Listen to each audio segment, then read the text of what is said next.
In the art of war, the easiest battles to win are the ones that your opponent doesn't know are happening. In the case of grip fighting in Jiu-Jitsu, there is no exception. Gordon Ryan says it bluntly: whoever dominates the initial gripping exchanges will dominate the setups, whoever dominates the setups will dominate the pace of the match. Keenan Cornelius says it too: you have to be comfortable on top or bottom. It's not necessarily your game, but it's your grips. Whoever makes grips is going to be more comfortable until you can break their grips and attack your grips. Sometimes the best advice you ever receive only becomes apparent long after hearing it. In my case, I'd heard the wisdom of Gordon and Keenan many times.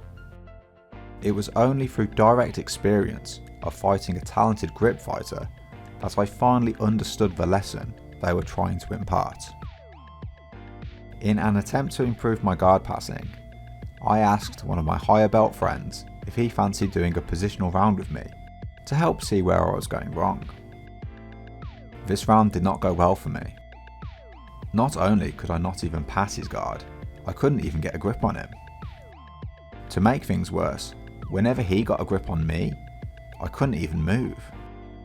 It was like my arm was unavailable to me, and he just rolled me over in slow motion. I needed to learn this power. The problem was, I didn't know where to start. In his acclaimed instructional series, Leg Locks Enter the System, John Danaher outlines 6 essential and sequential skills required to become a successful leg locker. The first one of these skills is grip and inside position. John comments that gripping is the first action in any match or sparring situation, and insists that all his students become masters of 2-on-1 gripping strategies. If mastery of 2-on-1 gripping is essential and a precursor to improving many other skills, then it would be a smart place to start any serious study. So let's dive right in. Let's first answer and understand what is a 2-on-1 grip. The concept is pretty self-explanatory. I want 2 of my arms controlling 1 of my opponent's arms. The idea here is that by having strength in numbers, I will be able to maintain a mechanical advantage over my opponent. Unless there is a huge size difference, it seems unlikely that one of my opponent's arms will be stronger than both of mine. The 2-on-1 comes in a variety of forms. However, the main 3 we're going to focus on are as follows: 2-on-1 at the wrist, with palms facing up; 2-on-1 at the wrist, with palms facing down; and 2-on-1 at the wrist and elbow. After playing around with the grips, I have to say I am shocked and impressed about how controlling the 2-on-1 elbow position is, especially when pulling the elbow forward towards me and when pushing the wrist backwards towards my opponent. The beauty of these particular 2-on-1 grips is that it is relatively easy and intuitive to swap between them. It's unrealistic to expect to maintain a single grip for a long period of time, so the ability to move from a 2-on-1 wrist to a 2-on-1 wrist and elbow and back to a 2-on-1 wrist is certainly useful. Throughout John's instructional, he promotes the ideas of positive gripping and gripping for a purpose. We must be comfortable using the 2-on-1 as a means of starting our attacking sequences.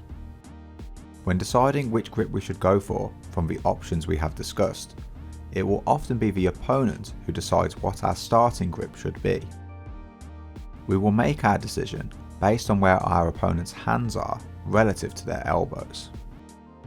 This will largely be determined by our opponent's approach to guard passing. If the opponent has their hands above their elbows, this will be our indicator for a 2-on-1 with our palms facing up. Situations like this usually arise when the opponent has a kneeling posture or has outreached arms posting on our shoulders.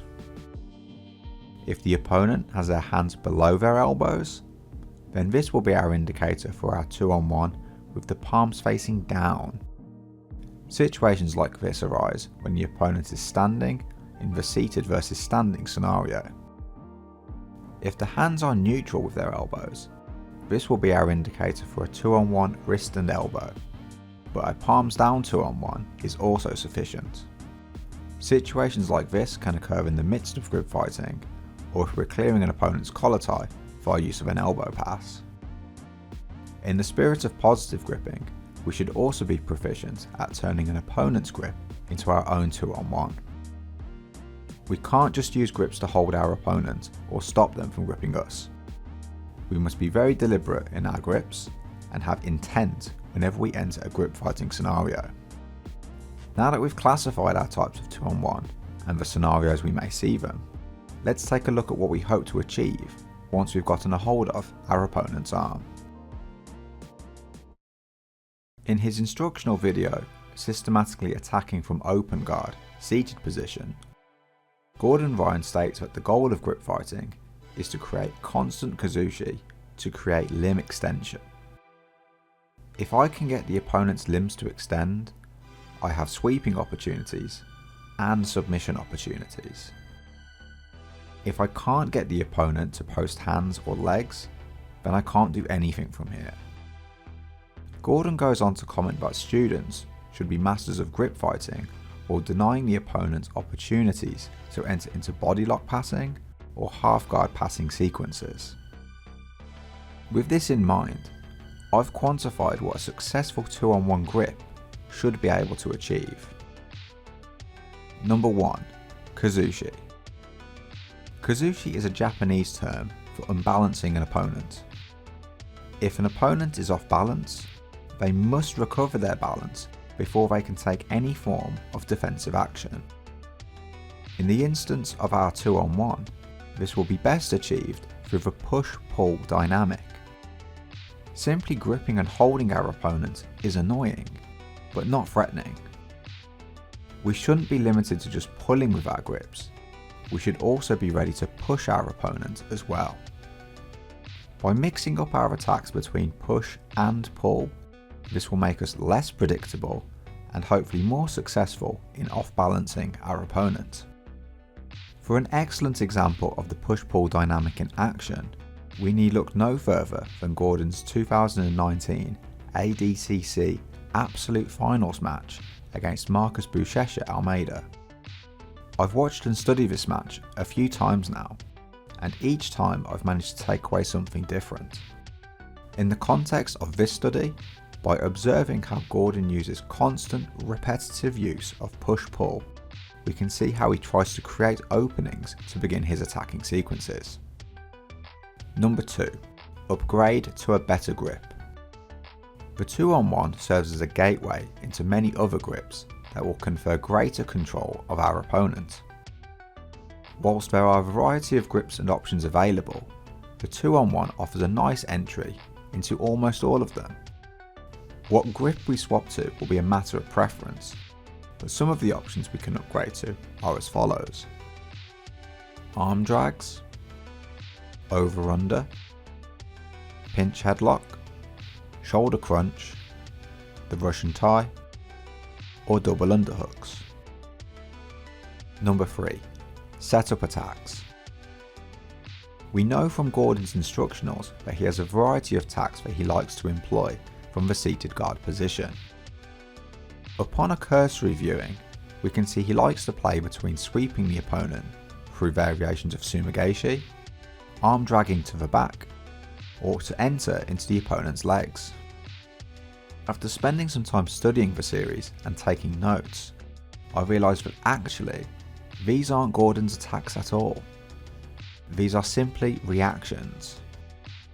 The true attack of the 2-on-1 is to attempt to elevate the opponent via use of a forward shift. Gordon will pull his opponent into him as he seeks to scoot himself under their centre of gravity.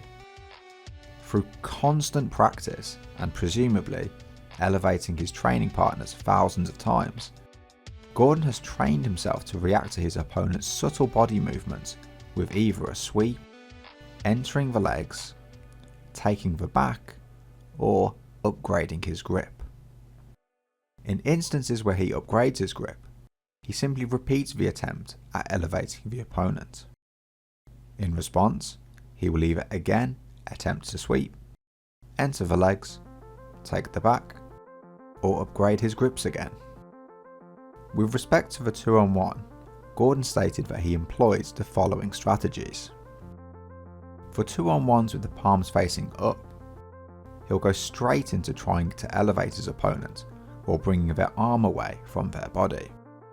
For 2-on-1s with the palms facing down, he'll upgrade to an arm drag grip and try to elevate his opponent. For 2-on-1s with a wrist and elbow, he'll try to bring their arm across the centre line while trying to elevate them. While making sure I had the correct notes for Kuzushi in this video, I came across the following statement. In Judo, there are 3 stages to a successful throwing technique: Kuzushi, Tsukori, and Kake.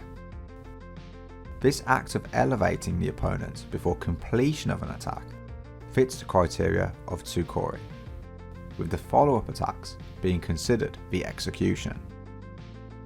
Number 4. Defensive soundness.